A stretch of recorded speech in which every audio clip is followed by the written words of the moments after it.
siempre lo usamos, vamos al Nuevo Testamento, y mientras lo está poniendo también, deciros, en el Discovery Time con nuestros niños estamos siguiendo un currículum que realmente me gusta, es del Creation Research Institute de Estados Unidos, y estamos preparando este librito para darles, donde hay un montón de cositas ahí dentro que pueden leer. Está en inglés, pero haremos algunos cambios también en castellano.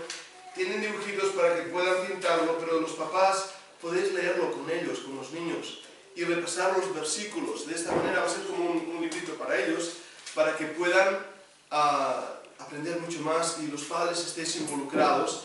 Y después también vamos a pedir más de estos que son marcadores para la Biblia. Y aquí están las 7 Cs, que hoy de hecho vamos a estar hablando de estas 7 Cs, que van a aprender en inglés y en castellano, y va a ser muy interesante. Pero nosotros en esta tarde vamos a ir a la Biblia, a 2 de Pedro, capítulo 2. Vamos a leer el capítulo 2 y luego pasaremos también al capítulo 3. 2 de Pedro, capítulo 2.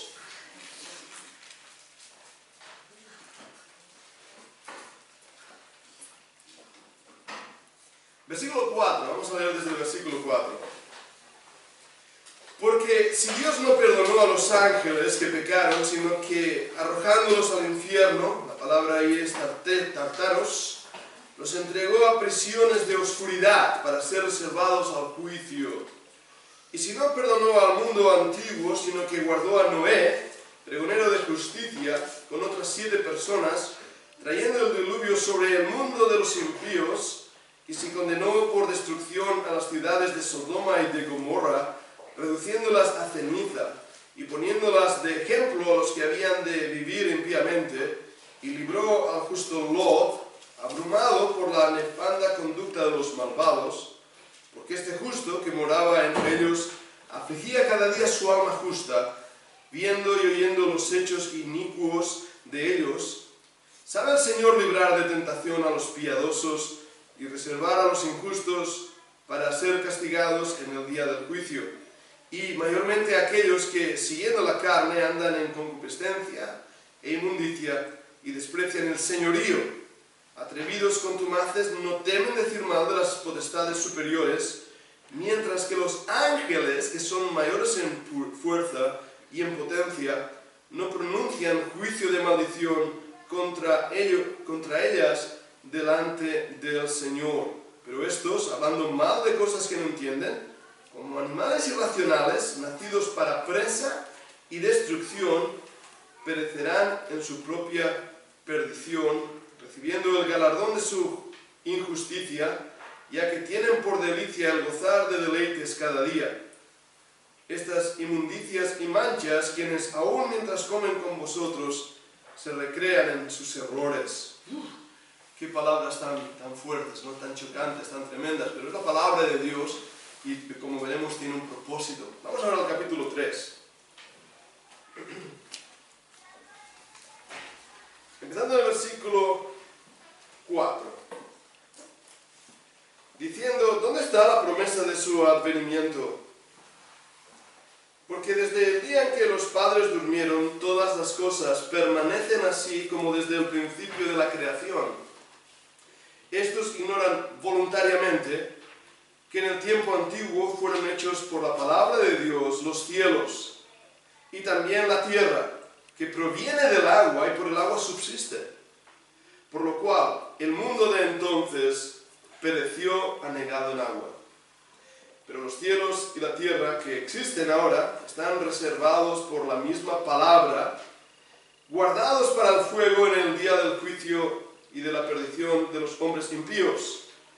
Amados, no ignoréis esto, que para con el Señor un día es como 1000 años y 1000 años como un día. El Señor no retarda su promesa, según algunos la tienen por tardanza, sino que es paciente para con nosotros, no queriendo que ninguno perezca, sino que todos procedan al arrepentimiento. Pero el día del Señor vendrá como ladrón de la noche, en el cual los cielos pasarán con gran estruendo, y los elementos ardiendo serán deshechos, y la tierra y las obras que en ella hay serán quemadas. Puesto que todas estas cosas han de ser deshechas, ¿cómo no debéis vosotros andar en santa y piadosa manera de vivir, esperando y apresurándoos para la venida del día de Dios, en el cual los cielos, encendiéndose, serán deshechos, y los elementos, siendo quemados, se fundirán. Pero nosotros esperamos, según su promesa, cielos nuevos y tierra nueva, en los cuales mora la justicia. Por lo cual, oh amados, estando en espera de estas cosas, procurad con diligencia ser hallados por Él, sin mancha, e irreprensibles en paz. Y tened entendido que la paciencia de nuestro Señor es para salvación, como también nuestro amado hermano Pablo, según la sabiduría que le ha sido dada, os ha escrito. La paciencia de nuestro Señor es para salvación. Dios bendiga su palabra, su preciosa palabra. Antes de entender estos versículos que he leído, es necesario que entendamos algunas cosas que tienen que ver con lo que llamamos cosmovisión, la manera de ver el mundo, la manera de ver la cultura, el arte, la ciencia, la historia. Todo eso influencia nuestra interpretación de todas las cosas. Como creyentes, vemos el mundo, la historia, desde un punto de vista bíblico. Y cuando lo hacemos así, nos damos cuenta que la Biblia presenta lo que llamamos el catastrofismo, catástrofes. La Biblia habla que hubo un diluvio, eso fue una gran catástrofe. Pero no podemos olvidar una que pasó antes que ella, y es la corrupción, la caída del pecado, la desobediencia a Dios. Eso fue una gran catástrofe. De hecho, entró el pecado en el mundo, y con el pecado la muerte. Y tenemos también que pensar un momento en la gran catástrofe que fue la confusión de lenguas. Creemos que en el mundo antiguo se hablaban las mismas lenguas. Y eso fue una gran catástrofe, cuando eso hizo que toda la gente se separara y fuera a vivir a otros lugares del mundo. Cuando estudiamos las Escrituras, vemos por lo tanto esas 7 Cs, como veremos, de las catástrofes, de los cambios. Pero, tal y como hemos leído aquí, en 2 de Pedro 3, la Biblia habla de aquellos que voluntariamente, es decir, ciencia cierta, pensamientos hechos ya voluntarios, ignoran estas cosas. Y no solamente eso, dicen que las cosas permanecen tal como fueron desde el principio de la creación. ¿Habéis visto eso en el versículo 4, al final del versículo 4? A diferencia de nuestra presentación de catastrofismo, hay otra creencia, y es el pensamiento de uniformidad, que todas las cosas siguen igual desde el principio de la creación del mundo. Claro, que tan siquiera creen en la creación, creen que las leyes físicas que hoy actúan sobre el planeta Tierra han actuado siempre. Por lo tanto, la manera de explicar cómo vivimos en nuestra Tierra, cómo surgió la Tierra, cómo surgió la Luna, cómo surgieron las estrellas, cómo pasó todo esto, es simplemente aplicar un uniformitarianismo sin cambio desde el momento cero del tiempo hasta nuestros días. Eso les obliga, por lo tanto, a tener que responder ciertas preguntas que son difíciles de responder. Una de ellas, la sal. La sal es muy interesante. Luego os digo algo de la sal. Ahora, en estos 2 capítulos que hemos estado hablando, de capítulo 3, capítulo 2, nos da la presentación básica de esas 7 Cs. Ahora, voy a mencionarlas, voy a ir una por una. Son 7 Cs, voy a intentar resumir a qué se refiere y después sacaremos algunas enseñanzas de estos pasajes. La primera C que estamos aprendiendo con los niños, y que lo decimos en inglés, es creation, creación. La primera C, creation. Creemos que Dios creó el mundo. El mundo que existe, cuando digo el mundo me refiero no solo al planeta Tierra, sino al universo entero, al mundo físico. Existe porque Dios dijo, sea la luz, y fue la luz. En ese aspecto creemos en lo que llamamos ex nihilo. Es una palabra latina que implica que desde la nada surgió todo. Y surgió todo porque Dios creó. Dios es poderoso, Dios es grande, Dios es omnipotente, puede hacer lo que quiera. Y Él quiso crear el mundo, no tenía necesidad alguna para hacerlo. No tenía por qué haber creado el mundo. Lo hizo por el puro afecto de su voluntad. Lo hizo para gozarse en la creación que Él estaba haciendo. Y hay algo de eso en nosotros mismos. Creo que la mayoría que os gusta el arte, la pintura, algunos de vosotros os gustan las manualidades, os gusta pintar, os gusta la fotografía. ¿Por qué os gusta esa parte artística? Porque hay un gozo cuando alguien crea algo, aunque sea un motor. Hay un gozo, hay algo que me estoy sintiendo con gozo. Eso es parte del propósito de Dios en nosotros. Dios creó, y por eso el hombre es también un ser creativo. La primera C es creation. La segunda C es corruption. La palabra es corruption en inglés, corrupción en castellano. Las digo para asegurarme que las T's concuerdan.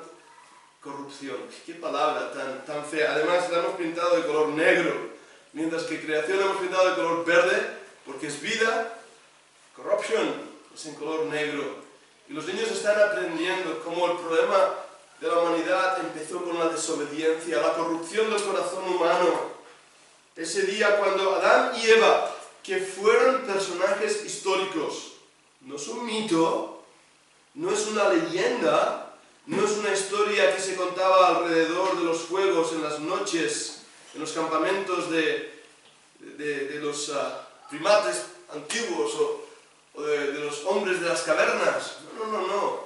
Fueron personajes históricos que existieron y hablaron con una serpiente que les llevó a una desobediencia. Y sí, no fue una manzana, eso sí que no fue una manzana, fue un fruto, no sabemos qué forma tenía, no sabemos ni qué era, pero fue algo que Dios dijo, no comerás, el día que de él comiera perecerás. Y hermanos, eso fue tal destrucción, esa corrupción, que el mundo entero cambió, el universo entero cambió. El pecado, nos dice la Biblia, entró al mundo por un hombre, Adán. Fijaros en esto, el pecado ya existía, lo vemos por Isaías, capítulo 14, y Ezequiel, capítulo 28, cuando Satanás se rebeló en contra de la voluntad específica de Dios, quiso usurpar el trono de Dios, quiso ser mayor que Dios, pecó. Su pecado fue de rebeldía. Eso fue la corrupción mayor y creemos, algunos teólogos creemos, que eso cambió también la estructura universal.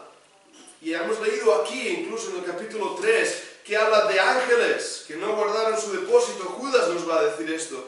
En el capítulo 2, versículo 4, Dios no perdonó a los ángeles que pecaron, sino que arrojándolos al infierno, los entregó a prisiones de oscuridad para que se reserva el juicio.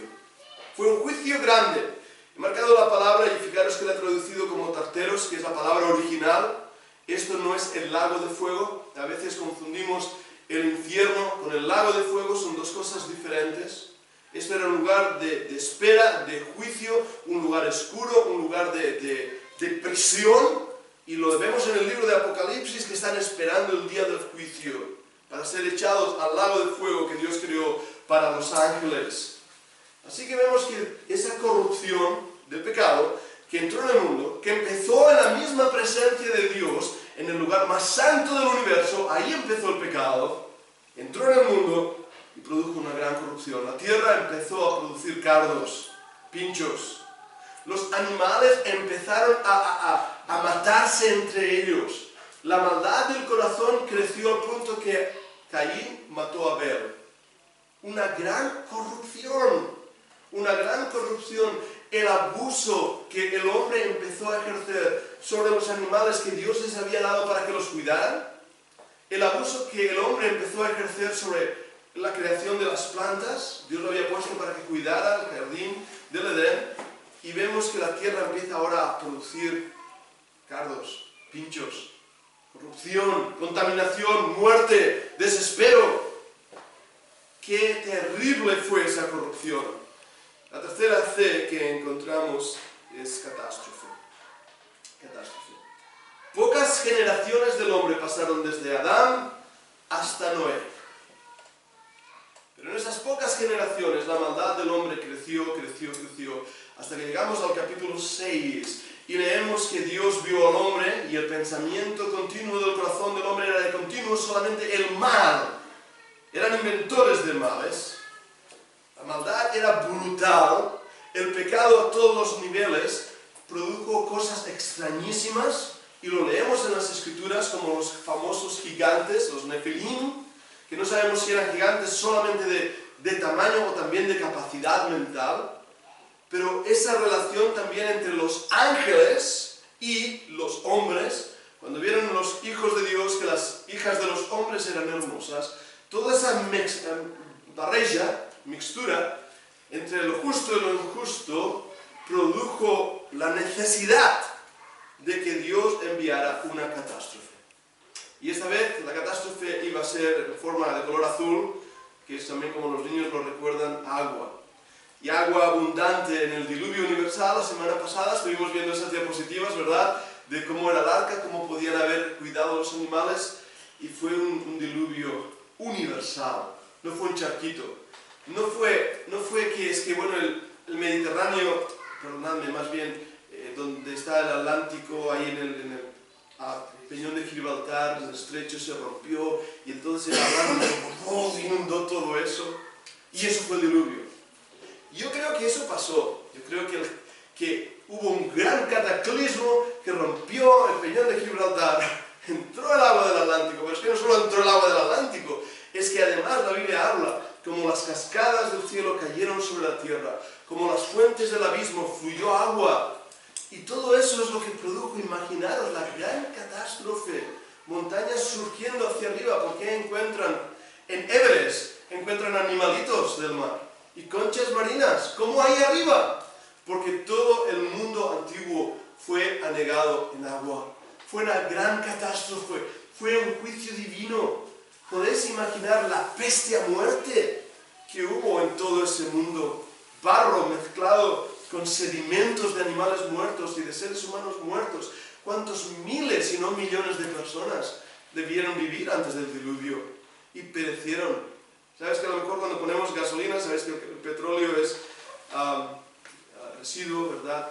Orgánico, nos dicen de las plantas, de los animales que quedaron sepultados. ¿Cuántos, verdad? ¿Cuántos quedaron? Bosques enteros. ¿Y cómo quedaron sepultados? No nos lo explican. La explicación es seguramente el diluvio.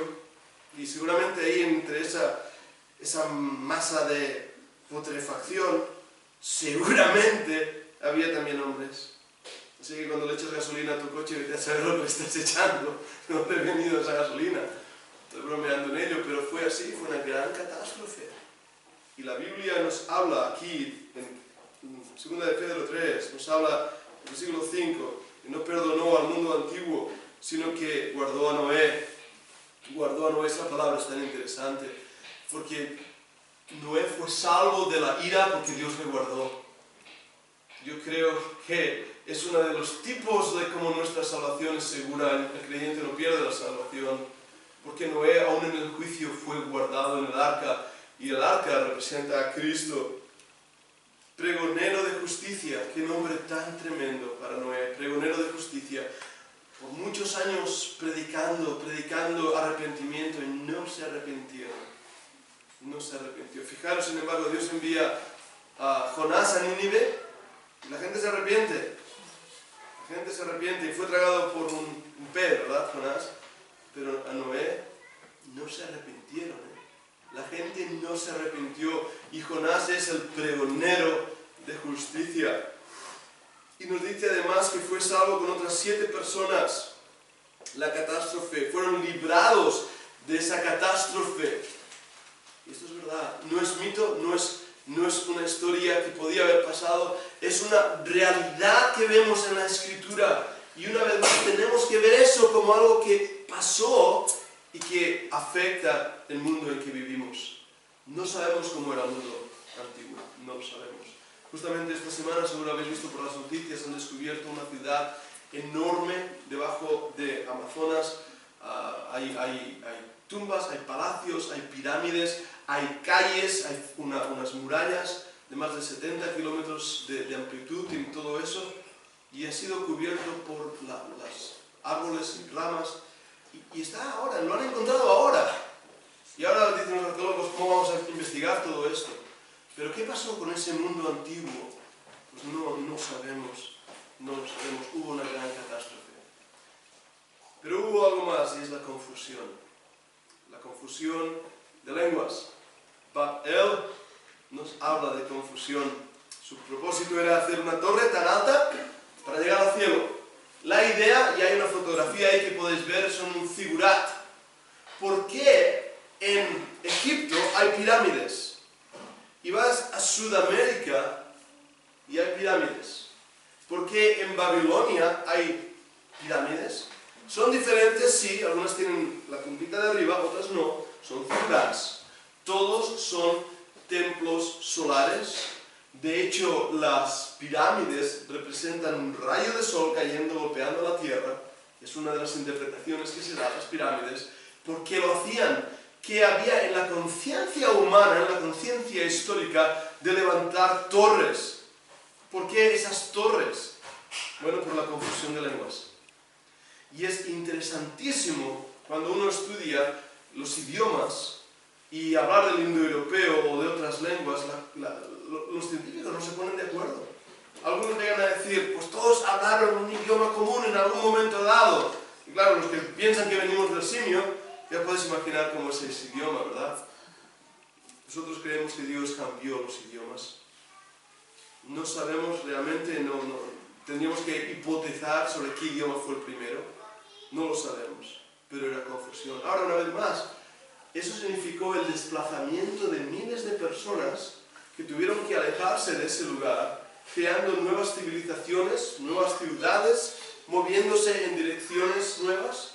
Saben los científicos, nos hablan de los grandes movimientos de personas, seguramente porque había hambruna, y eso hacía que tuvieran que moverse, o por el frío, y tenían que moverse. Eso es lo que nos dicen, ¿verdad? Cuando uno estudia el neandertal y estudia el Homo erectus y todos ellos. Bueno, la Biblia habla no de esto, habla de confusión. La razón por la cual hubo esa separación y una nueva creación de culturas fue debido a la confusión. Y aquí hemos leído del corazón del hombre, esos versículos en 2 de Pedro, que realmente te duele cuando los lees, porque hablan del corazón del hombre. El versículo 12, hablando mal de cosas que no entienden, como animales irracionales, nacidos para presa y destrucción, perecerán en su propia perdición. Qué palabras tan duras. Y qué palabras tan duras también cuando habla de Lot en Sodoma y Gomorra. Y fijaros que eso de Sodoma y Gomorra sí que fue un juicio local. En Sodoma y Gomorra, en las ciudades contundentes alrededor, no fue todo el mundo, fue solamente ahí. Pero aún aquí sabemos que Lot era justo. Y lo sabemos porque nos lo dice la Biblia, si no, no lo sabríamos. Y que Lot, aún viviendo ahí con esa maldad que había, él sufría.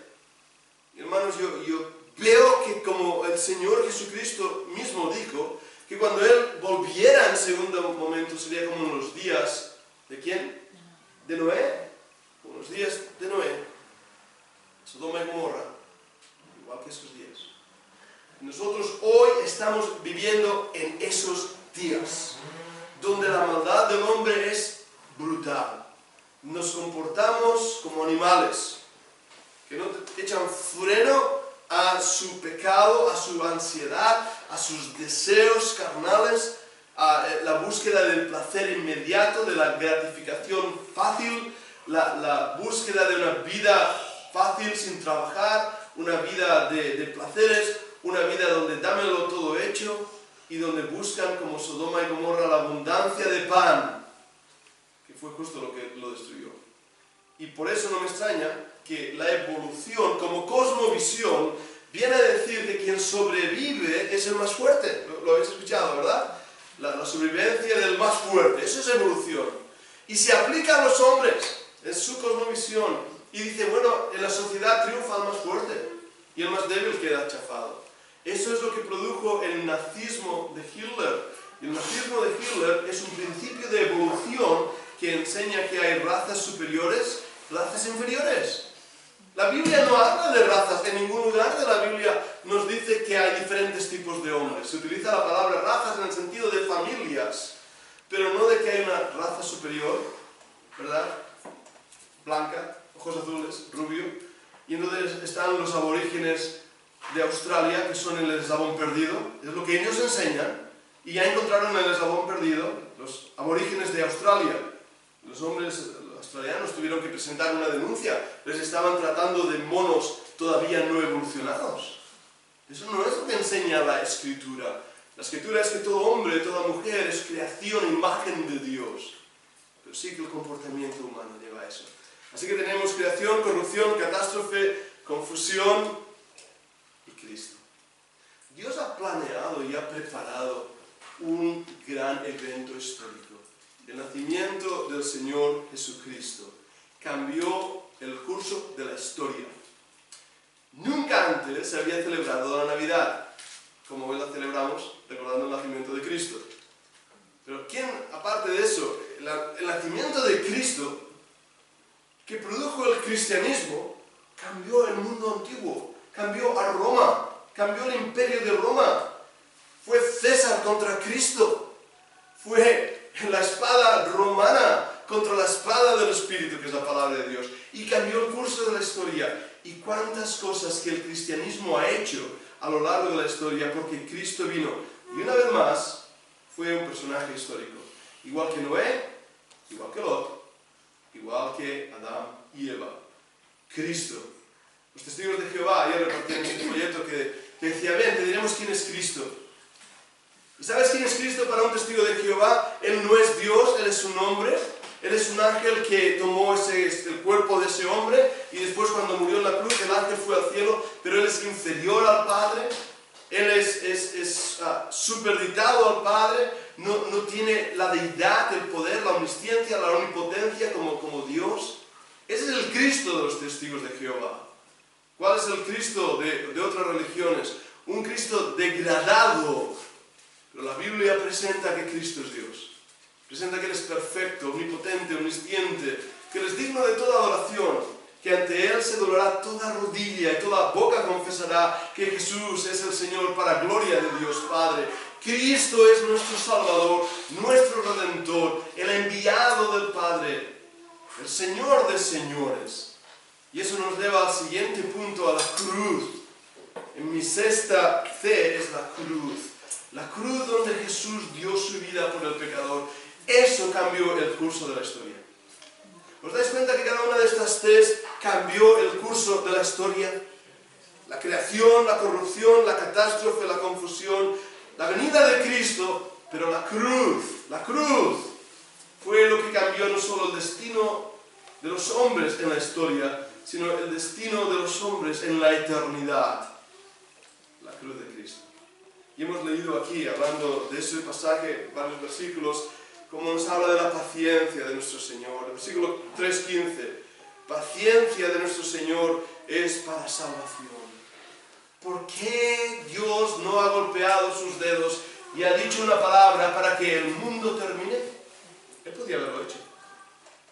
Él podía haber enviado juicio. Entendamos bien esto, porque parece que a veces no lo entendemos. Dios no tenía ninguna necesidad de crear el mundo. Dios no tenía ninguna necesidad de salvar a sus criaturas. Ninguna. ¿Qué hace el que trabaja en el barro? Con el barro. Lo que quiere. Toma el barro y lo destruye en su mano y hace lo que quiere con el barro porque es barro. No tiene por qué darle cuenta a ese barro. Dios no tenía ninguna necesidad de haber establecido un plan de salvación para nosotros. ¿Qué pasó con aquellos ángeles que se rebelaron? Lo hemos leído.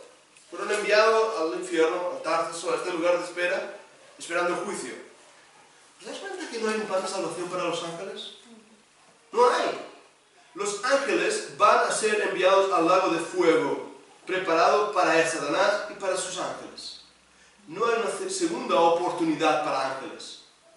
Nosotros, dice la Biblia, somos menores que los ángeles. Menores, somos más débiles, un ángel nos puede destruir. Y aún así, hay hombres que se creen más fuertes que los ángeles, y como dice aquí, que los ángeles no se atreven a pronunciar maldición. los hombres maldicen a quien sea. ¿Por qué Dios preparó un plan de salvación para el hombre? Porque Dios tuvo que enviar a su Hijo unigénito al mundo para morir por el hombre. Para que luego me digan que Dios no ama al mundo y no ama a los que Él mismo ha creado. El plan que Dios estableció, la cruz de Cristo, es algo que cambia la humanidad, que cambia la historia de la humanidad. Ya llego a mi último punto, la consumación. Hemos visto la creación, hemos visto la corrupción, la catástrofe, la confusión, hemos visto a Cristo y la cruz. Pero ahí no termina todo, hay un plan que Dios tiene en su sabiduría. Dios viene. Dios ha determinado un momento, un tiempo donde va a ser el final, la consumación de todo su plan eterno. Y la Biblia habla de ese día. La Biblia habla cuando Dios va a establecer juicio en la tierra. Dios va a venir, su Hijo, para enviar juicio a las naciones. La Biblia habla como Cristo va a reinar aquí en la tierra, cumpliendo las promesas dadas a David, dadas a Israel. Él va a reinar como Rey de Reyes y Señor de Señores. La Biblia nos dice que Dios va a hacer un cielo nuevo y una tierra nueva. Él va a destruir el mundo antiguo. Igual que destruyó el mundo que pereció anegado en agua, esta vez la Biblia nos habla de que el fuego consumirá la creación antigua. Y Dios hará una nueva creación, un nuevo objetivo. Creemos que Dios continuará trabajando con el hombre como ser humano y habrá un nuevo plan, un nuevo proyecto para él. Y aquellos que hemos creído en la consumación de los siglos, estaremos por toda la eternidad con el Señor. Dios lo ha prometido, Dios nos lo enseña y podemos creerlo. Esto que he hablado es nuestra cosmovisión. Cuando miramos el mundo, no lo miramos desde unos ojos pensando, estamos aquí por casualidad, somos meros animales evolucionados y nuestro destino es simplemente la nada, la oscuridad, como uno de esos famosos escritores evolucionistas dijo, sino que nuestro destino es superior. Dios tiene un propósito, un plan, somos sus criaturas. Y no ha pasado todo aquí de una forma cotidiana por miles de millones de años donde nada ha cambiado, sino que Dios, en su sabiduría, en el poder de su palabra, tiene control de los tiempos y las edades, tiene control del pasado y tiene control del futuro. Todo está en sus manos. Las 7 Cs de la historia de la humanidad nos presentan a ese Dios. Y espero que podamos enseñar a nuestros hijos estas grandes verdades y podamos nosotros creer estas grandes verdades. Que el mundo y el diablo las niegue y lo haga si así le plazca, pero que nosotros como creyentes proclamemos estas grandes verdades de la palabra de Dios. Vamos a orar. Padre eterno, gracias por dar un recorrido en la historia de la humanidad, un recorrido rápido a través de estos miles de años, 6, 7, tal vez menos de 10. Miles, Padre, de años, pero para ti un día. Para ti un día. Tiempo, estás fuera del tiempo, tú eres el Dios creador del tiempo. Y Padre, hoy te ruego que nos des más fe, más confianza en ti, en tu poder, para que podamos creer estas grandes verdades. Así lo pedimos, Padre, en el nombre del Señor Jesucristo. Amén. Sí.